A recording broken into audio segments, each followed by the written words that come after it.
Procédons maintenant à la création d'une carte cadeau. Comme on peut voir, donc ici, on va venir dans les paramètres au niveau des prestations. On a la section qui s'appelle les bons d'achat. Il y a deux options qu'on peut faire à partir de là. On peut soit créer une carte cadeau ou encore on peut faire vraiment donc une promotion ou un bon d'achat.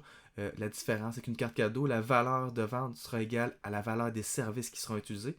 Alors que le bon d'achat, on pourrait faire une promotion qui, à titre d'exemple, pour 75$, on pourrait avoir un équivalent de 100$ de service parmi une sélection de prestations.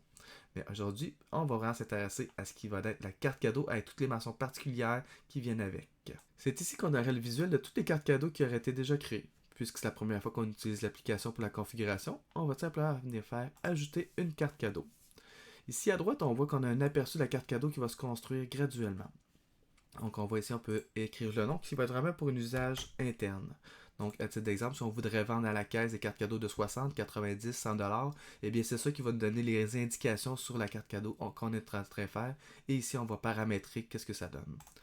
Quand on parle de carte cadeau, la valeur est égale au prix de vente. Donc, ici, on va indiquer un 60$ chacun. Et ce faisant, il sera très important d'indiquer la mention pour toujours. Quand on vend une carte cadeau, il n'est pas possible de donner un délai d'expiration. Contrairement à un bon d'achat qu'on verra plus tard, qu'il est possible donc de donner une valeur, d'exemple, de 100$ en payant 75$ et donner une promotion pour une durée limitée. Dans ce cas-ci, il faut vraiment maintenir la durée permanente de la carte. Bien entendu, c'est une carte cadeau. Contrairement à des promotions, peut-être que je voudrais en vendre autant que c'est possible. Mais bien entendu, si on aurait des limitations quelconques, on pourrait venir limiter le nombre de ventes qu'on peut faire ici. Par la suite, on va avoir la mention prestations incluses. On voit dans le fond, la carte cadeau, elle va pouvoir être applicable à tous les services ou encore on peut faire une sélection de services. Dans le cas présent, je pourrais choisir seulement le massage de 60 minutes, mais à savoir, quand bien même qu'on utiliserait la carte cadeau de 40$, le 20$ va rester sur le solde de la carte.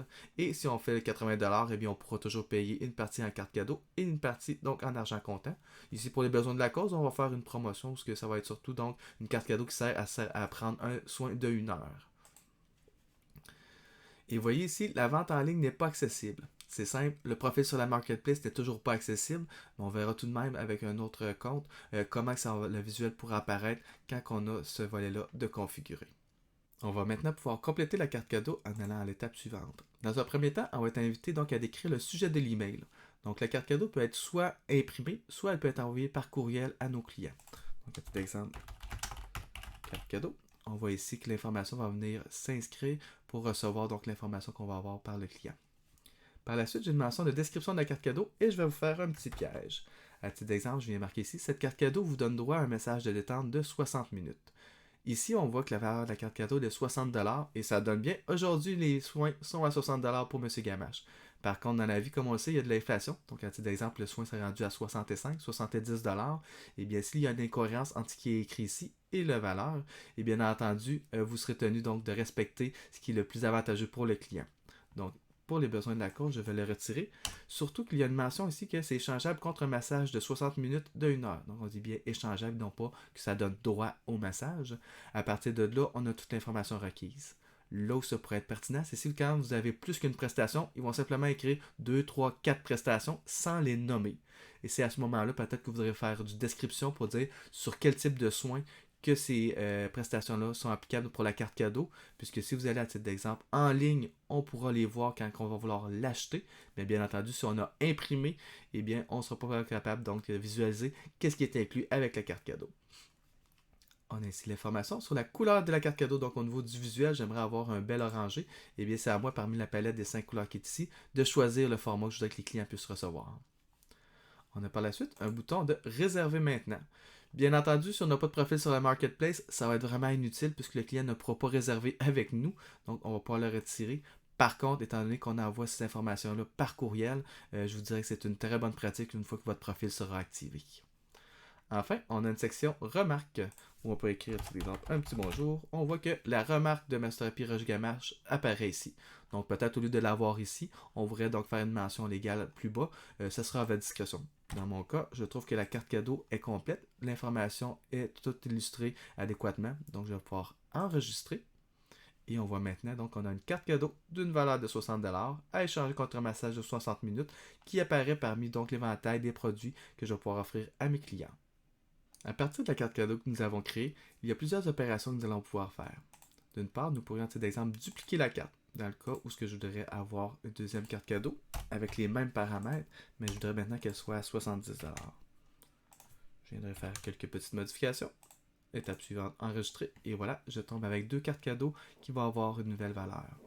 Bien entendu, je peux supprimer une carte cadeau lorsqu'elle ne sera plus applicable. Je pourrais la modifier. Dans le cas d'exemple qu'on aurait de l'inflation, comme on parlait tout à l'heure, et on voudrait avoir une nouvelle valeur, on pourrait simplement venir modifier et on repart au nouveau champ. Ou encore, il est possible d'en faire la promotion, donc les campagnes marketing que l'application Frécha offre. On va maintenant s'intéresser à la manière d'écrire des bons d'achat, c'est-à-dire des cartes pour lesquelles la valeur des services qu'on peut utiliser est supérieure au prix qu'on va demander à nos clients. Comme pour les cartes cadeaux, nous allons venir à bons d'achat et venir ajouter un type de carte cadeau. Par la suite, on pourra venir ajouter le nom. Dans le cas présent, je fais une promotion où pour 300$ de service, vous n'avez qu'à payer 250$ et c'est valable sur la prochaine année. Donc, étant donné que notre valeur est supérieure à notre prix de vente, donc on n'est plus dans la définition d'une carte cadeau en soi, on est capable de donner des restrictions.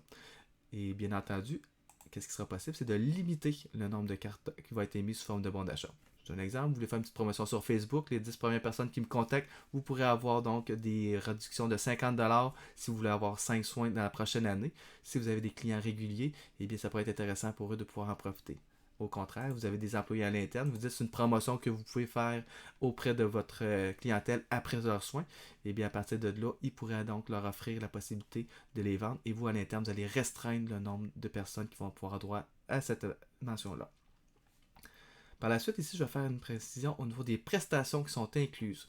On voit ici, donc, c'est valable sur toutes les prestations pour le moment. Du moment que je vais retirer des boutons, on voit qu'on va marquer le nombre de prestations que ça s'applique. Et au contraire, on avait vu que si on en avait une seule, et bien dans ce cas-là, on va pouvoir préciser le nom. C'est ici qu'on pourra donc faire des sélections et selon la nature de votre promotion, aller faire les modifications à la prochaine étape. On va pouvoir ajouter le titre de la carte cadeau. Si on voudrait mettre des précisions ici au niveau de la description de la carte cadeau qui apparaîtrait sur le dessus, modifier l'affichage, on pourra activer ou désactiver le bouton de réservation en ligne, et enfin, on pourra remettre des remarques qui sont affichées au bas de la carte cadeau. Une fois que c'est complété, on va pouvoir enregistrer et nous voyons maintenant notre bon d'achat qui a été créé donc d'une valeur de 300$ au coût de 250$ à l'achat, soit une économie de 17% avec le 50$ de réduction que nous offrons aux clients.